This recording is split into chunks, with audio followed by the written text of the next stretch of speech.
welcome, welcome. Yeah, this is great because Allison and I have known each other now for 10 years and we've never met. Because where are you streaming from? Right now from Texas, north of Houston. When we first met, I was in Colorado. Right. So you moved to Texas. How is it down there? Shockingly cool. I could not believe we were moving to Texas. I'm like, I don't want to go to Texas. What the heck is in Texas? And it turns out it's really awesome. We have a great community and neighborhood and church, and it's a wonderful. We've really met some really awesome people down here. And homeschooling down here is the bomb because Texas has virtually no regulation. So we have a lot of freedom to educate as we want to, which is fantastic. Oh, that's So very great. cool. That's amazing. Well, I'm happy to hear that. Well, I want to definitely give you like all your time. Today, Allison has started something called Good Schooling. So we were just chatting before people came on that before you were a homeschooler, you were actually a teacher. And then you made the transition and you said that the transition for you, it was different. And so I don't know, maybe you could explain that a little bit. Like, 'cause Yeah. I hearing an educator say that, I found that very fascinating. Well, and I think what people tend to forget is that the education system is the experiment. We've only had public education in this form for like what 150 years or something like that, like not a very long time. Homeschooling is how for thousands of years that's how people learned. And so but because it has become this widespread thing, it's assumed that's how you educate. And so people assume, oh, if you're a teacher, you must have this edge over, the average parent who's trying to homeschool their kid because you know this stuff. But the public school, or that I shouldn't even say public school because it's not just public school, it's what I call the conventional approach to education. The classroom, the books, the teacher at the front of the room, the brick and mortar, blah, blah, blah, all that stuff. That is a very artificial approach to education. And so I am very well versed in how to educate in an artificial environment and how to, manage 30 squirrels that are all trying to go in different directions and how to keep everybody on the same page, So when I started homeschooling, I had this idea that, oh yeah, homeschooling, how hard can that possibly be? I've got a degree in education. If I can teach 30 kids, I can certainly teach two, And then I found out the hard way that homeschooling is not school at home. It's not about taking that artificial environment and putting it in your living room. It's about harnessing your child's interests. It's about learning how people were wired, how we were created to learn. And the fact that we're all born with natural curiosity, with a natural desire to learn that quite often gets stamped out in that artificial environment. And so homeschoolers approach education just in a completely different way. And so our first 2 years of homeschooling were a disaster because we had no idea what we were doing. We thought we did. And so we bought all of this curriculum. I was telling Connie earlier, I think we spent like $400 in curriculum that first year that we literally never used. I ended up selling half of it barely out of the box. Like I think one package still had the wrapping on it. We literally got it and went, what the heck were we thinking? This is so not going to work for us. And so that was what drove me to create Good Schooling, was looking back and seeing all of these misconceptions that I'd had about homeschooling, all of this stuff that it's the whole you don't know what you don't know. And so I didn't know all these things I should have figured out first. I didn't know what decisions I needed to think about. I didn't know, all of the different facets that come together to make a really successful long-term homeschool launch. And so once I saw those, I thought, we have to make this available to people. People need to know there's a much easier way to go about this than trial and erroring your way through for 2 years, stumbling through and hoping you're going to make it till May, And so that was what caused us to create Good Schooling, was just trying to make it an easier launch, an easier transition for families into homeschooling. That's so cool. I love that. And I could have used you, like I said, 4 years ago. Everything I'm doing, like, what would I have wanted? Yeah. And maybe, I was saying to a couple of friends the other day, some people might find after this whole COVID thing that they actually enjoy having their kids at home. Mm-hmm. And some of you are saying, no, don't say that out loud. That is ridiculous. I'm going to assume that a lot of people in our talk today are people who probably will not homeschool, or they might. But right now they have been thrown into the cusp of this. And I chose you, Alison, because I watch you and I listen to your messaging, and I'm so impressed. And you've commented on a couple of things that I've said where somebody has commented, you've given them great advice. If you should follow Alison on Facebook. She is just a wealth of knowledge. And if you are going to homeschool, she's got a really great system. Like she said, you don't have to reinvent the wheel. So, but what would you say to these parents who have been kind of thrown into this? Mm-hmm. First of all, I want to say I am so sorry. Like, this is not, please don't think that this is homeschooling. And I don't say that to be elitist, and I don't say that to be divisive, like, oh, you're not homeschooling. I mean it. So I want to say it so that you realize that this is not what homeschooling looks like. Those of us who homeschool, we're not happy either. Like, this is not, we're not like, oh yeah, this is life as normal. This is not, we never spend this much time at home as homeschoolers. Like, we're out all the time. So this has been crazy for us too. But, and I know that, you know, here in the States, you know, every district within a state is handling it differently. It's not even like, oh, in all of Texas, the schools are all doing this. Certainly not across the country is everyone doing the same thing. And I'm guessing it's somewhat similar in Canada, that, you know, maybe by province, it's maybe the same, but not necessarily across the whole country.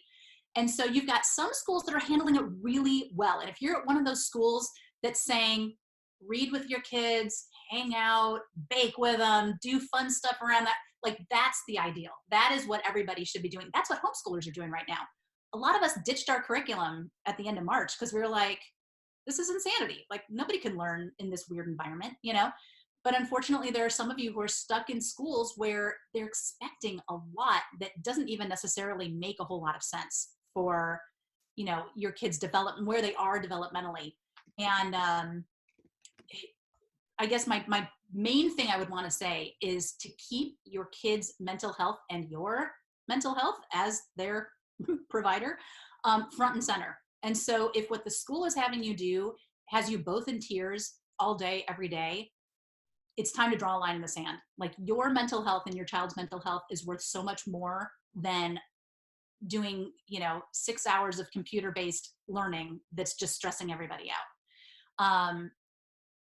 Losing a couple of months of education, it's not that big a deal. Like, the schools have a hard time admitting that because their whole system is built on everybody doing this stuff in this month. And then this month we all do this. And this month we all do this, so that everybody is ready for school at the next level next month. But again, it's that artificial system. And the schools are going to figure it out. Like, next year's going to look weird for all schools across the board.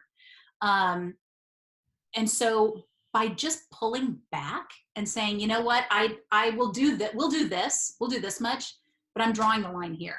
We're not going to freak everybody out, stress everybody out, make everybody miserable, just so we can do this busy work that by the time summer hits, they're going to forget it anyway. So, you know, like, I tend to be a big rule follower until it comes to education. And then I'm like, there are no rules.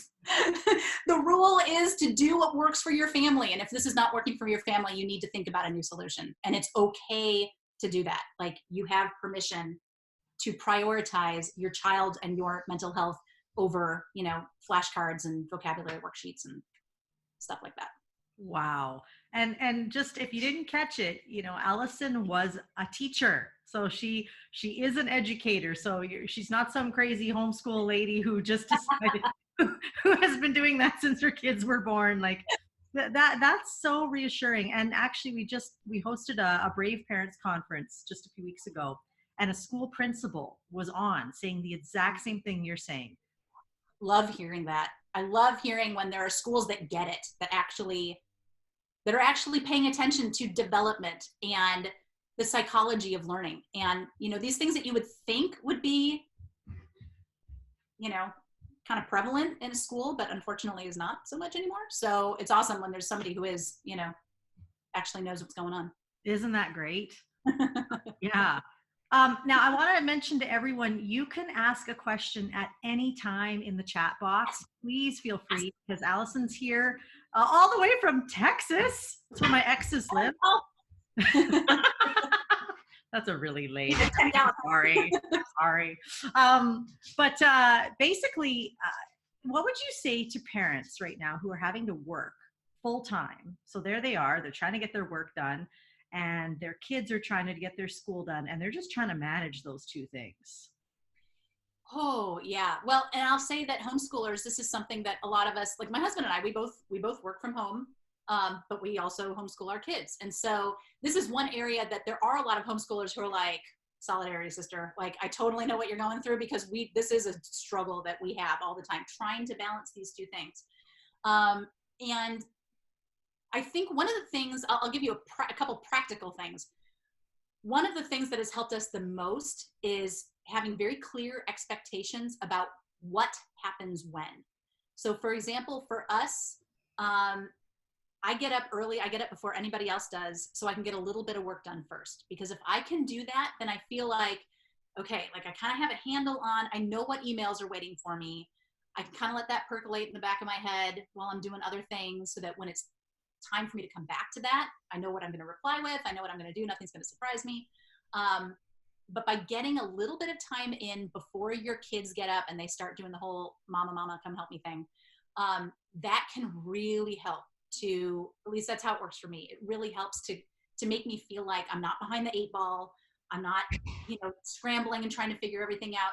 Get a little bit of work done first. We do breakfast, we do chores, we do school.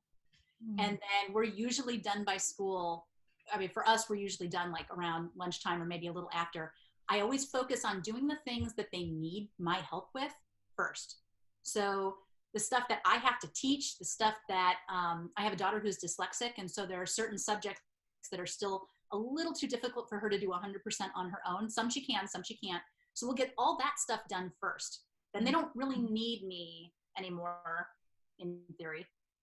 And so after lunch, they can go do their thing, and that's when I go work. And so we have a very clear delineation. Mornings are for school. We get stuff done then. First things we do, the stuff you need mom for. Then you know what your responsibilities are, what you need to do after the fact, and then I'm going to go and work. Now, obviously, my kids are older. They're 12 and 14. So when you have older kids, I know so much easier, because there's some of you who are going, my kid is 6 and that's not going to fly, because a 6-year-old needs mama for everything. So I get that. I think the other thing I would say too is planning your kid's day and what they're going to do while you're working. This is something that with homeschoolers, sometimes we have, bigger families. They've got little ones and then kids all the way up till, the teen years. And something that I learned from, oh snap, I can't remember her name. She's the Unlikely Homeschooler, I think is the name of her website, was to plan out, like when you're figuring out your day. So like, here's the checklist for your 6-year-old. Here's the checklist for your 9-year-old. Here's the checklist for yourself. Make a checklist for the 3-year-old. Who's going to be watching? Who's kind of in charge? Oh, the unlikely, yes, thank you. Who's going to be in charge of the 3-year-old? And have your kids rotate through. So for 20 minutes, it's going to be the 8-year-old that's kind of in charge of the 3-year-old. And then after that, the shifts change. So another kid's going to come in and take care. But you gotta make a schedule and make sure everyone understands, hey, we are a family unit. Like we're a team and everybody has a role on the team. And in order for us to all make it to dinner time, everybody's got to do their part. So that's going to mean I need you to I need you to step up and be the big brother, the big sister. And I'm going to give you activities. You don't make the 6-year-old try to figure out what to do with the 3-year-old, but you come up with a system. So everybody's day is planned so that when you get up in the morning, you know exactly what's going to happen. Everybody's aware. Here's the schedule. And no, it's not going to work perfectly. Like this whole system is so whacked with the whole, pandemic thing. Nobody's in their right mind. Everybody's stressed out. So of course this isn't ideal, that you're working toward. It's not necessarily going to work that way every day, but it sets you up for some success, at least, to kind of have that plan. Yeah. I think this is genius. Just scheduling out your day. Not thinking in terms of 9 to 3, thinking like, how do we work it in a 24-hour clock? We have 24 hours. Exactly. Yes. Leave the school until after dinner. Like nobody said, that's the other thing. You don't have to do your work now. Okay. some people might have a job where you're expected to kind of clock in between certain hours. Yes. But in general, work when it works for you. So like, if you know your kids are super needy first thing in the morning, then just know you're not going to get any work done until after lunch. But if you know that going in and you have that expectation, expectations are everything, right? So if you have reasonable expectations and you take everybody into consideration and just know this is just how we have to work with what we've got here, then at least you're not constantly in that like, this isn't working, because you've planned it in a way that makes sense for what you're dealing with. Yeah. Tanis has a question here. She says, do you have ideas for kids who are resistant to scheduling? Don't tell them there's a schedule, just have one anyway. Okay. Oh, I don't even know if I should say this. Okay. Big Bang Theory. I don't know if anyone watches Big Bang Theory. I shouldn't say this. Okay. There was one thing. It's all good. We're all adults here. Okay. I can't believe I'm going to talk about this. But so in the Big Bang Theory, when Sheldon and his girlfriend, Amy, get married, right? He's like super scheduled for everything, right? And because that's who he is. And she's totally not. And so he had a schedule for like their romantic liaisons, right? And so he's like, oh, it's 3:00. And she's like, what? Like on their honeymoon. And she's like, who cares? He's like, no. And so she's like, okay, look, you can have a schedule, just don't tell me what it is. You know the schedule. You know what's coming. Just let it be a surprise for me. So if you have a kid who doesn't like schedules, and there are some kids like that, most kids thrive on structure and kind of knowing what's coming, but not everybody. So if you have a kid who's like, I don't want to schedule, I want to be able to do this now and do that, whatever, then you kind of have the schedule behind the scenes and like, when you want things to happen, and you're going to kind of finesse things in a way that make that happen, but you're not necessarily going to have like the chart on the fridge that says at 8:00 we're doing this, and at 10:00 we're doing this. And you don't have to have necessarily specific times either. Think of it more as a routine than a schedule. So like after breakfast, we do chores. Does not mean that every day at 8:00 is breakfast and 9:00 is chores. It just means whenever you have breakfast, you have breakfast. And whenever that finishes, you start your chores. So sometimes it's that time thing that kind of freaks people out, and they don't want to live by a clock. And so if you just take the clock away and just say, well, here's the list of what we're going to do in this order, but it doesn't matter how long one thing takes versus another. It's just once this is done, we go to the next one. So two possibilities there, maybe. Oh, that's great. That's really good.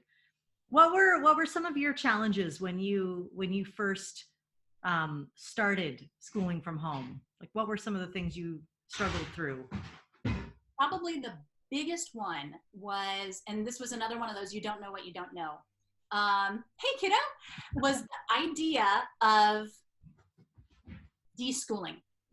And this is literally something I've only really heard about in the last like maybe 4 years when I started doing my coaching stuff.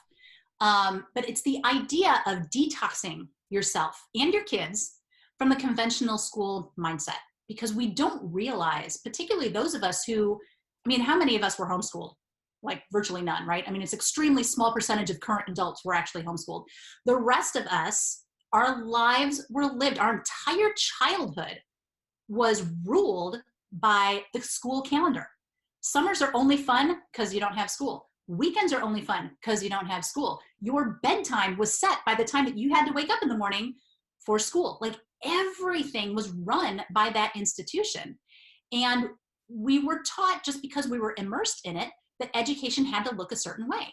So when you start homeschooling, if that's all you know, then it doesn't mean you're not going to be able to homeschool, but it means your homeschool experience is going to be like living on protein shakes versus having 8-course meals every day. Like you can have this really kind of bland, but at least we're home kind of experience, or you could have this incredibly rich and varied experience because you have been able to detox from the idea that education can only look a certain way.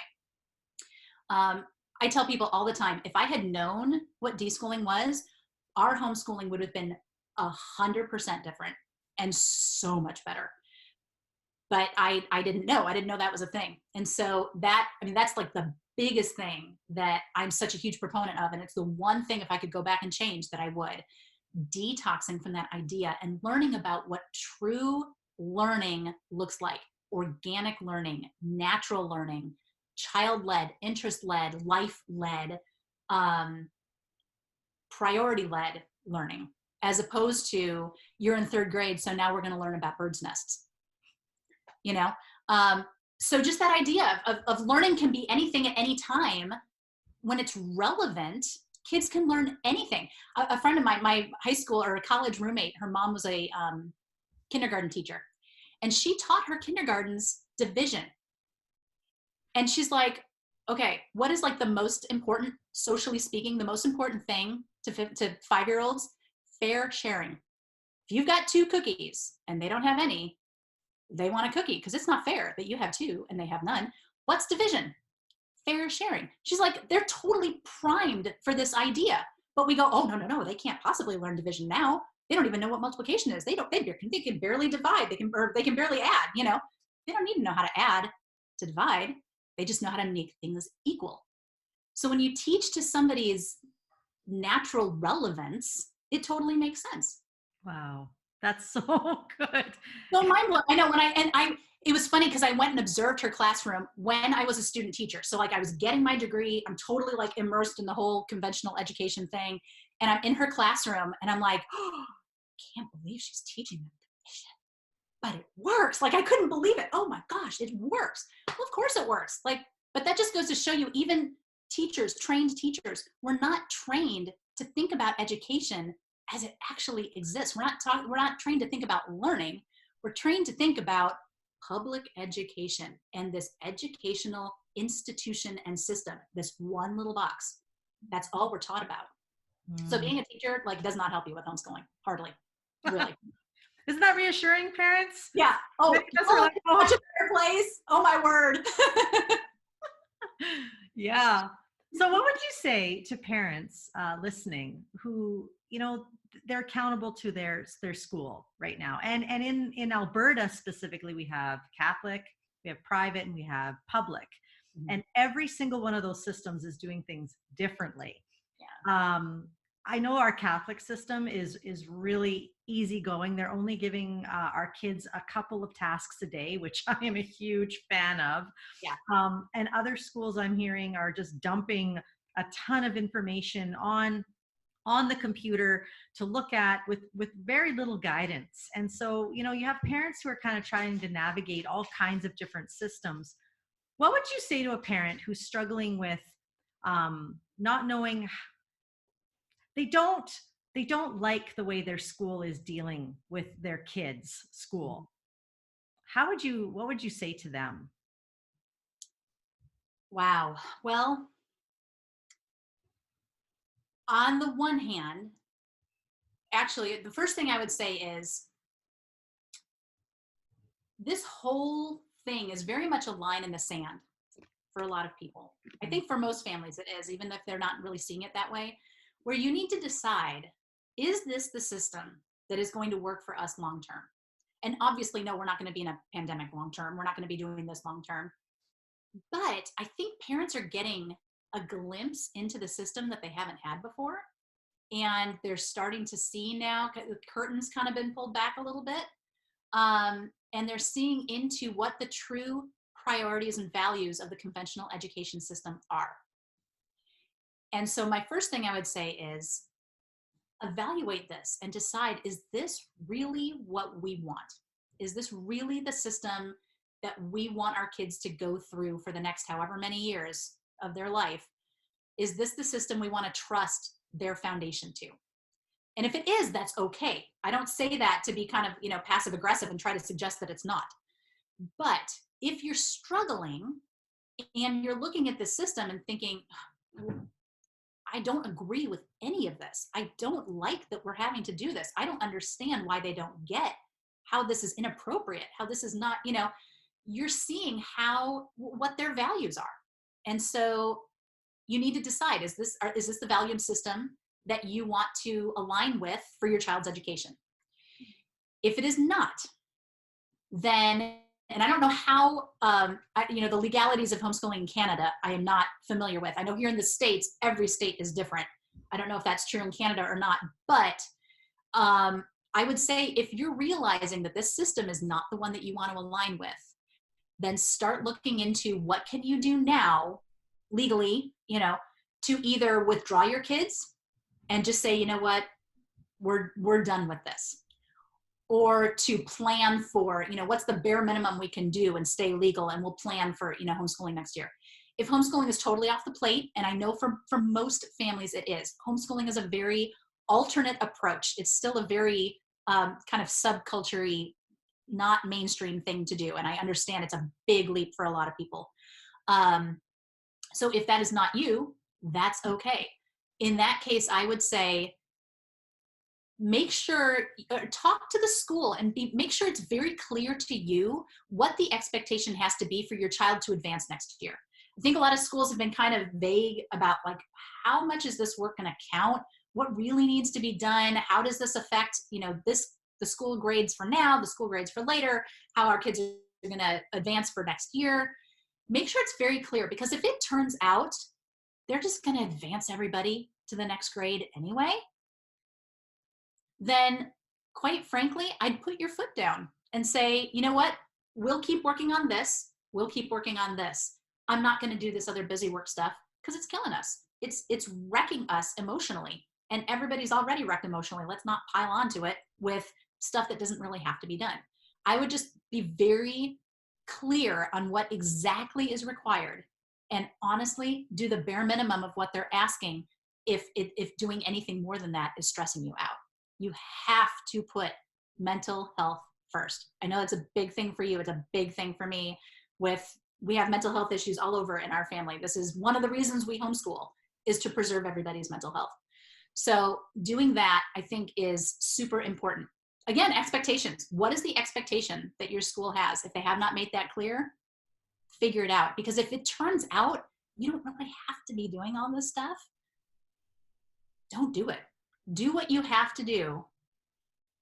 Do it however you have to. Also, that's the other thing too. Just because something comes as a worksheet does not mean you have to sit at a table and fill out a worksheet. Read your kids the problems and have them work it on a whiteboard or with dry erase markers on a window, and then dictate it onto their paper. I don't know, take a picture or something so the teacher can see, oh yeah, they really did do it themselves. I'm putting it onto the paper so I can submit the paper. But look for fun ways to do things so that it's not just, we have to do these worksheets and all this boring stuff. Look for fun ways that are going to be more in line with how your child learns and more in line with your child's personality.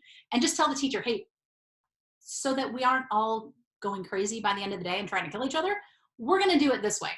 My kid's the one doing the work. You're going to see, yes, it's my handwriting. I'm dictating what they said. They did the work, really, but just do what you have to do to preserve your family and your health.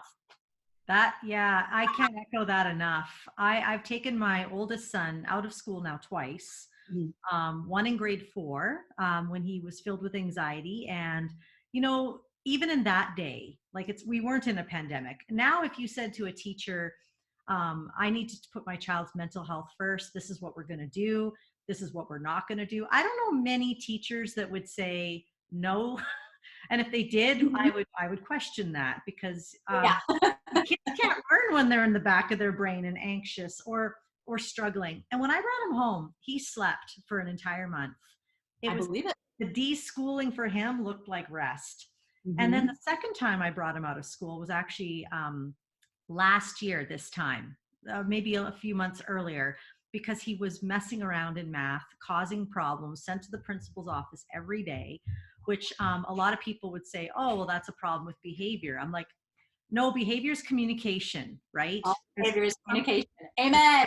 Hey, right? So yes. There's something underneath it. And so underneath it was just him feeling purposeless. And he didn't catch on to grade 7 math. And so we're still on grade 7 math. And even though he went to school again just this year, there's no right or wrong way to do this. And I think this is, you're saying this so well, Allison, that there's no right or wrong way to do this. If our kids, know a little bit of math, and they know how to read, and they know how to write, you know, I don't know. I think those three are pretty important, and you're doing great. Yep, exactly. People don't think about it, but when you really drill down and look, kids learn 4 skills. Everything else is just information, but it's math skills, it's thinking skills, it's reading skills, or I should say it's communication skills. I guess communication counts. There's a few things in there, reading and writing and speaking and things like that. But science is just applying those skills. History is just applying those skills. Geography is just applying those skills. If you just get those base skills, everything else is, oh, gee, I don't know anything about World War II. I guess I'll go read a book. And then you get that information, or I'll go watch a video. I'll go, I guess that's the 4th skill, how to learn, how to research, how to find information.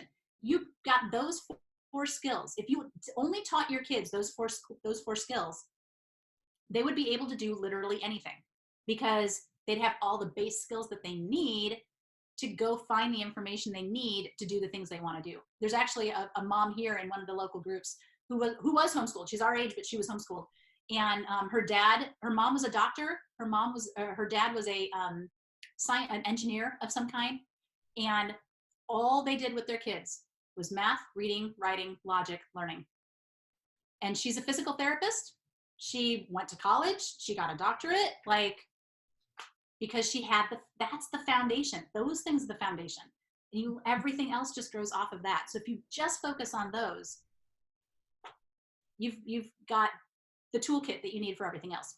Yeah, no, that's so good. I hope everyone is encouraged by this, because Allison, this is permission granted to just take the journey. Yes, permission. And we so often just need someone else to tell us it's okay.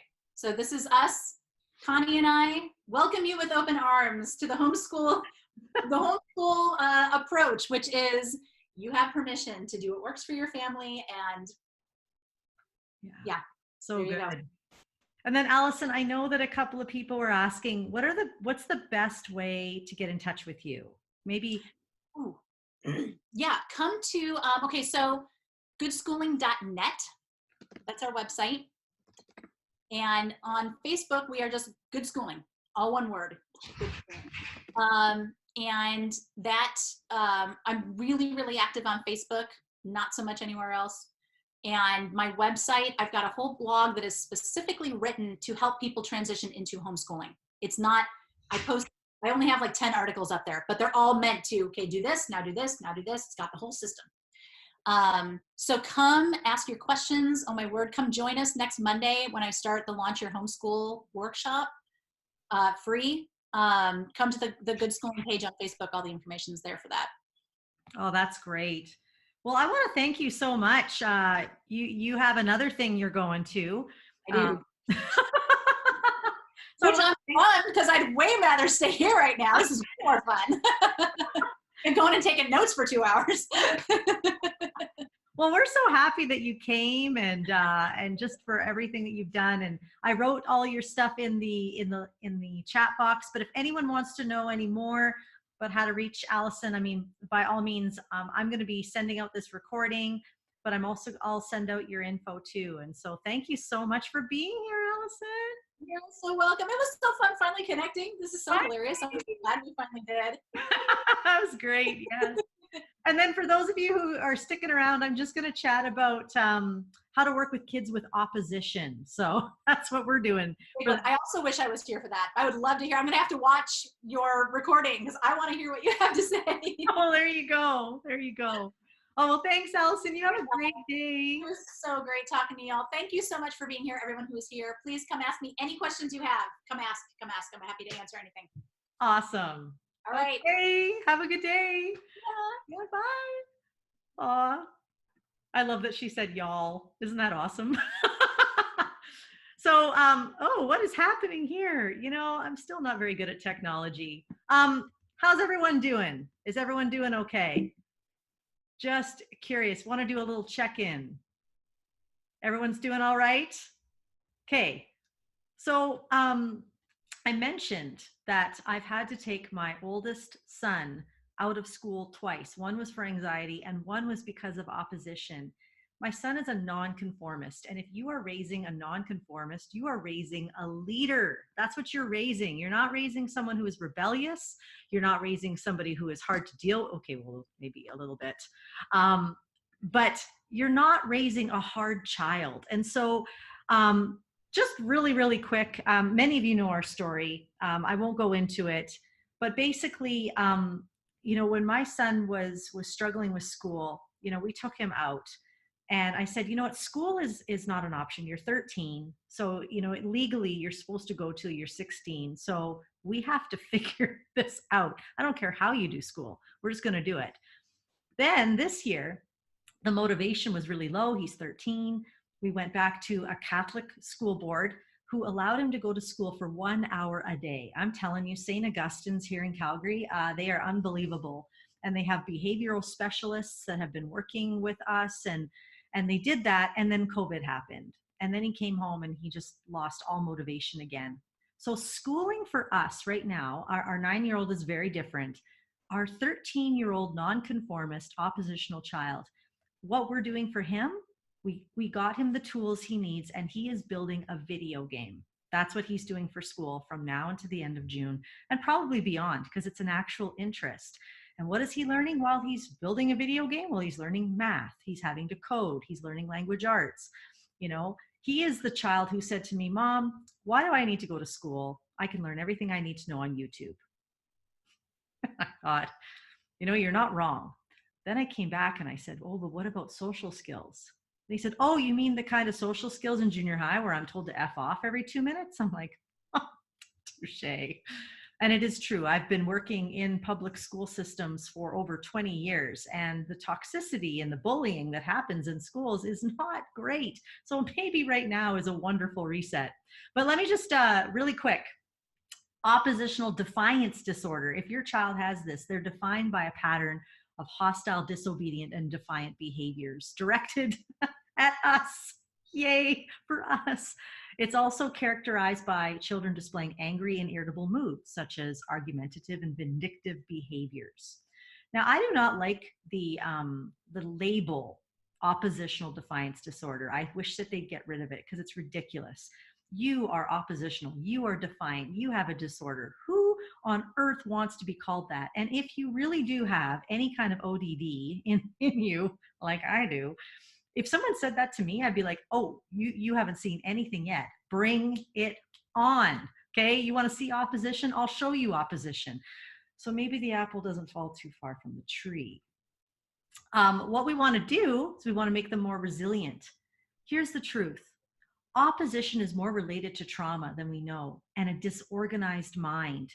It doesn't have a prefrontal lobe, the prefrontal cortex that we use to be creative and to problem solve. It's not developed. And honestly, they are all about dopamine release, that release of the excitement. And how do we get that? By ticking us off. That's how they get it. Maybe anyone having like anything like this in your home? Yeah, that's fun for them. Fun. Aaron, holla. All right. But it's not opposition that's out of order. It's a child's connection to you. This is one of my favorite psychologists, Gordon Neufeld. And you might be like, what? You saying it's me? No, it's not you. But oppositional children force us. They force us to make relationship the number one goal. Christy, you got your hand raised. I don't know if that's a question or if you're like, yep, holla at me. That's me. That's my child. Let's see here. Angela, I was trying to approach to get Jackson, your son, to pick up anything that he wants to work on and currently cannot come up with anything. It's a bigger sign, like depression. Angela, your son is stuck. Absolutely. It's not that he's not motivated. In fact, our children, their natural instinct is curiosity. And when their curiosity gets shut down, it's a sign to you. It's a sign that something deeper is going on. Either school has sucked the joy out of them, something is going on, they're feeling something, and it's time to pay attention to what is underneath that lack of motivation. And that was my son. And it took me a couple of months to figure out a plan of making this video game. And so stay in there with Jackson, Angela, stay in there with him, lean in, don't press too hard, but just kind of watch and see what he's naturally gravitating to. And if he's not gravitating to anything, we as parents need to avoid this horrible thing that we like to do, which is control. We need to stop trying to say, well, what about this? What about this? What about this? Because that actually usually adds to the problem. So keep leaning in there, Angela, and seeing what's underneath, because you're right. You are dead right. Something else is going on, and it could be depression. Absolutely. Jody, you feel like your son has this, but only with parents, not with other adults. What a blessing, Jody. I love Dr. Jody Carrington always says, and if you hear banging, it's my dog. She really wants in. Dr. Jody Carrington says that we want our children to be dysregulated with us and not with others. It means they feel safe with us.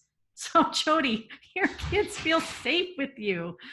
And he's more likely to just not do what's asked or shut down. Okay, yeah. And probably because he can smell BS. Maybe like my son, maybe your kids are like, why am I having to learn this? This is ridiculous. And in a lot of ways, I'm very curious where school is going to go after this, because many kids might catch on to what a waste of time 6 hours is. A lot of people might think, why am I putting up with this? Why? There just might be questions raised, and your kids might be saying the same thing my son is. I can learn anything I need to know, even math. Grade 12 math is on YouTube. It's called Khan Academy. It is on YouTube. And this is a different generation that we're raising. We're raising a different generation than we were in the 80s or the 90s or even the 2000s. It's a different day. And I wish I knew what this new looked like. I don't know. I'm leaning in with a little discomfort. Absolutely. So making connection your goal with your child is an absolute must. If you have a child with any kind of oppositional tendencies, if you don't do this, you are screwed. I'm just going to say it really blunt like that, because oppositional kids don't trust. They've been let down by people. They think that you're trying to control them. They think that you're trying to get them to just do what you want them to do, and they are having none of it. And so trust is the currency of connection. And so what I've had to do many times over, not just once, if you've heard my story, you've heard of how I showed up in my son's life for a year. Well, I am still showing up in his life. I'm still showing up. He's 13. We have waves where he trusts me and then nope, doesn't trust me. Trusts me, then doesn't trust me. I am constantly flowing on the building trust train. And that is something that we have to keep committed to. Tanis, you're having a hard time connecting because you feel so angry lately and struggling to stay regulated. Holla, parents. Tanis, thank you for being so honest. That is exactly how we're all feeling. The other night, our dishwasher broke. Not great timing. And so I've been having my boys wash dishes with me every night. They switch. And one night my son wasn't feeling well. Not his fault, but he left. And I don't know. I was just so angry. And no one offered to help me. I had all these dishes on the counter, and like no one's helping me. And that triggered me. And I started slamming doors. Bam! and what I'm really saying is, somebody pay attention. And my family's hearing, whoa, stay away from mom, you know? And I eventually ended up breaking a dish and scaring my kids. And then I'm like, right, now I have shame, you know, like this is how we are living in close quarters. We're having to learn things on a very quick curve. We're being thrown into life. and right now, your own regulation is challenged. Absolutely. Mine is too. And so the resilience is in the repair. Remember that. It's not about getting it right. It's about how we repair with our kids after. And yesterday was a full day of nothing but repair with my kids. I want to let you know that discipline and punishment, that does not work with these kids. It only makes them stronger. They're going to stand harder against you. Oh dear. There's lots of positive things about opposition, but let's talk about how to manage them. First of all, don't use control. That is, don't control them. If you try to control these kids, they are going to eat you alive, and you're going to up the ante, right? You're going to yell louder. You're going to take away more privileges. You're going to, it's just going to be harder. You don't control them. And the more we try to work through control, I'm going to control you. I'm going to tell you what the schedule is. Well, no, they're not having it. They don't want that. Diane, am I not seeing the chat this time? Oh, you're on the chat there, Diane. Good job. Behavior is communication. Opposition tells a story. Opposition is not rebellion. It's not rebellion. I'm going to say that one more time. Your kid's opposition is not rebellion. It's telling you a story. It's giving you a peek into their heart saying, this is not okay with me. And these kids, I don't know, they see the world differently. They see the world that we've created, and they say, you know what? That is not the world that I think I want to live in. I don't think I like this. And so when they're rebellious, look at what's really going on. My son getting sent to the principal's office every day in grade 7. Every day was a story underneath of him feeling like this teacher had it out for him, and she didn't.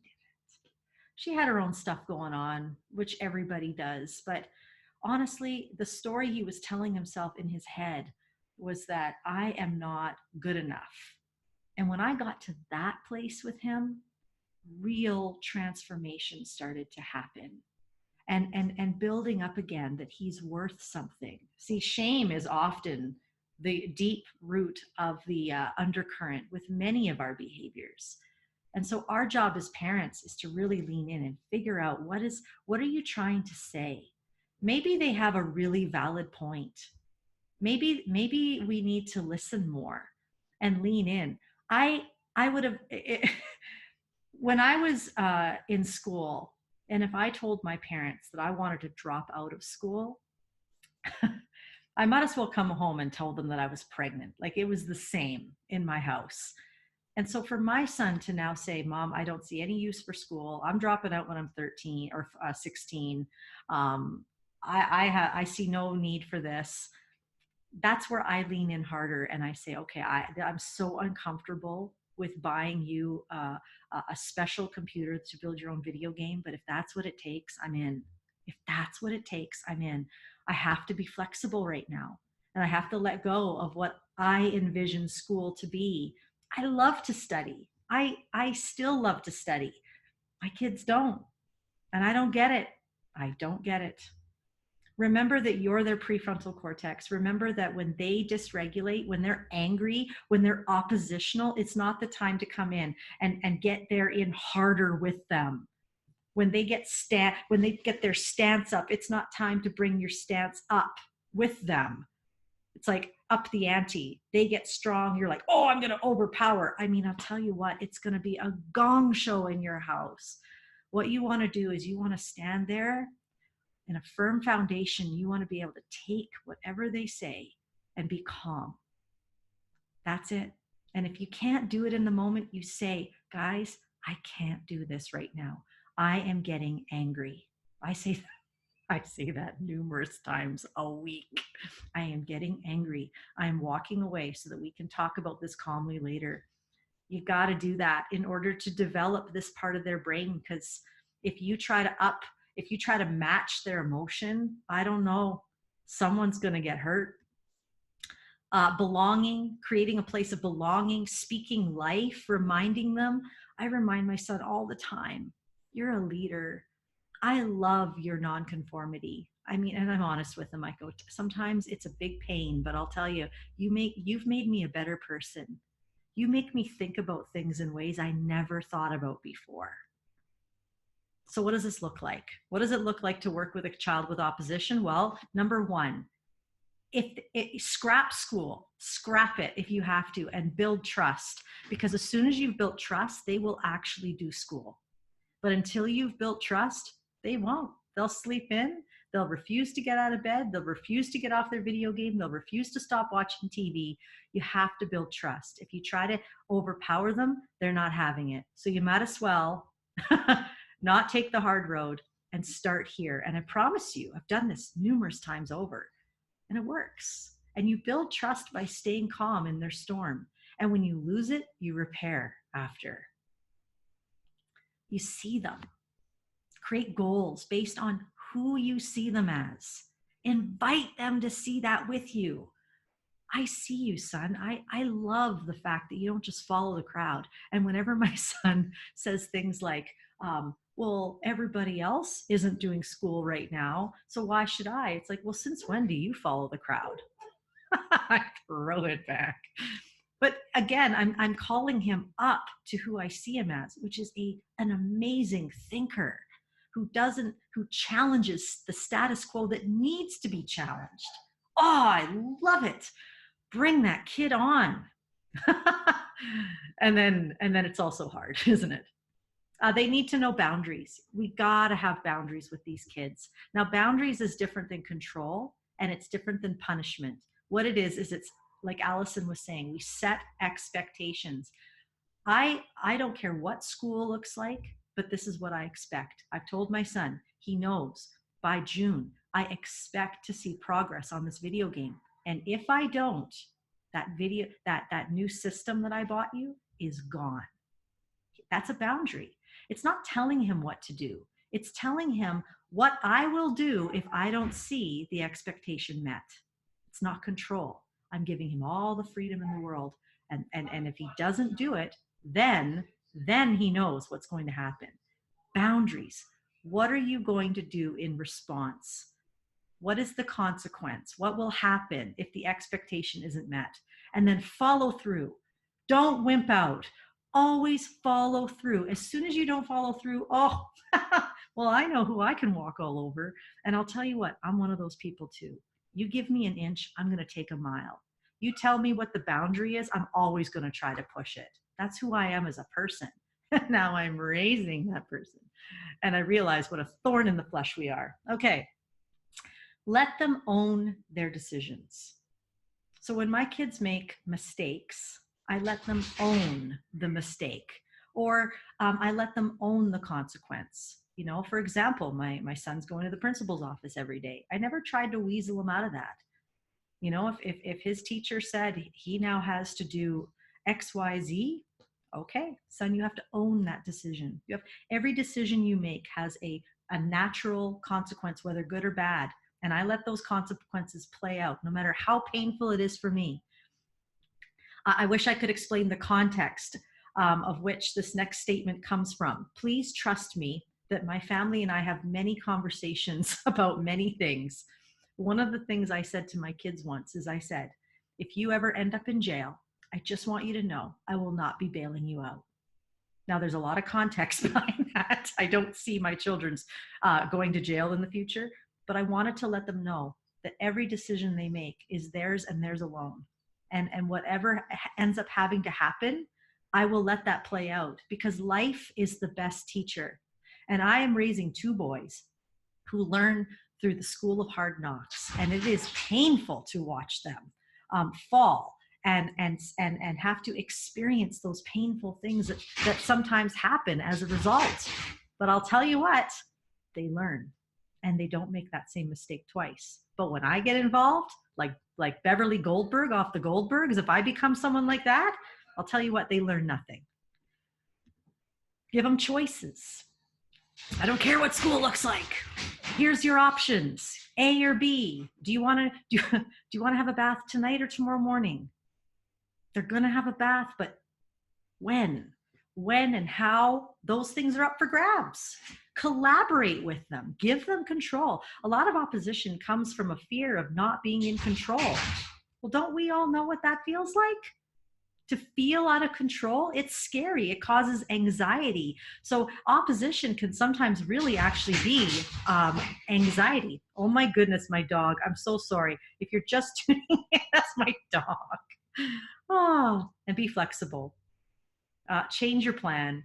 If you have to change your plan, change it. And this does come back to our own regulation, that whole being interrupted, all those things that just drive us nuts. But being flexible has literally been a skill I've had to learn with my kids. And pick your battles. Don't battle about everything. Decide what's really important and stand on that. And everything else, some things you're just going to have to let slide.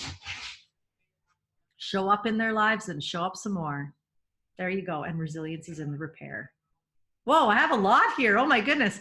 This was I did this at teachers convention. You're getting for free what I did at teachers convention. Keep them accountable. Accountability is something so important. One of the things I fought for in the Catholic school was they were just kind of let my son just kind of do whatever he wanted when he came to school. And I said, no, you need to give him a goal, something to be proud of. He needs to pass something. He needs to finish math. He needs to have something to be proud of. Like, don't let your kids just kind of half-ass life. Don't let them do that, because it doesn't build self-confidence. And these kids, they know what real self-confidence looks and feels like. So that's some info for you. That's just me. I'll put that in later. But any questions up till now? How are you guys doing? I can't get to my chat box. The only way I can get there is if I actually stop my share. But if you have questions, I do see it.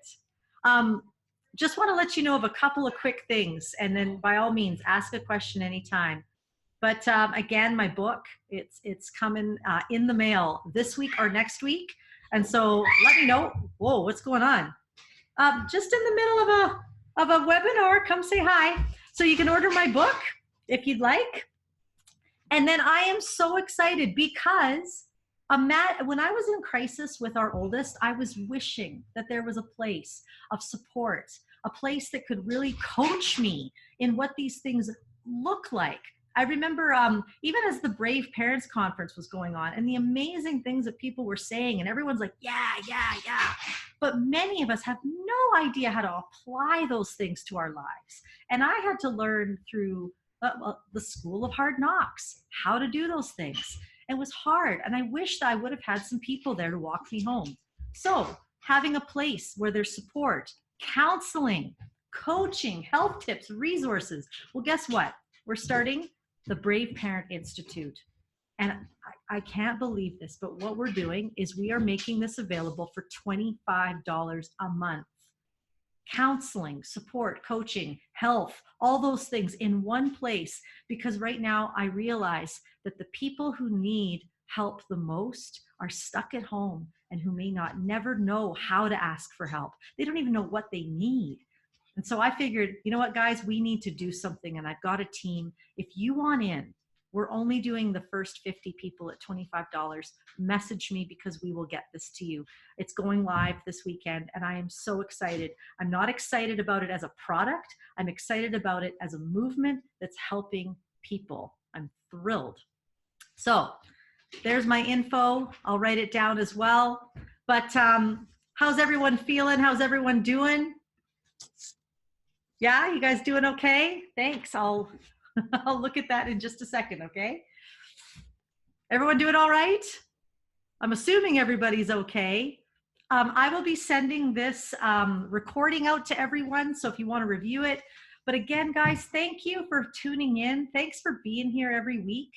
I'm super, super excited. Diane, you're doing good. I am so glad that you're doing good. This is my son, Chris. Oh, hey, you know what? We have to do this together right now. You're welcome, Tanis and Kathy. Isn't he handsome? Yes, he is. He's my little entrepreneur. He's selling antiques right now on eBay. Can you believe that? So, but I just want to remind us all before we go that you have what it takes to do this, parents. Your kids, they need and they want you more than anyone else. And you know what? We're going to fumble a little bit through this. We're going to stumble, but you've got this. And we're here as a community to support you at any time. So reach out. Don't do this alone. Stay brave. And if I could just end with our brave mantra that says, I am brave. I love without walls. I forgive when it hurts. What's the other one? Shoot, I don't have my t-shirt on. I love without walls. I forgive when it hurts. I show up when it's hard, and I rise through the storm. Wishing that for all of you, everyone. Have a great week.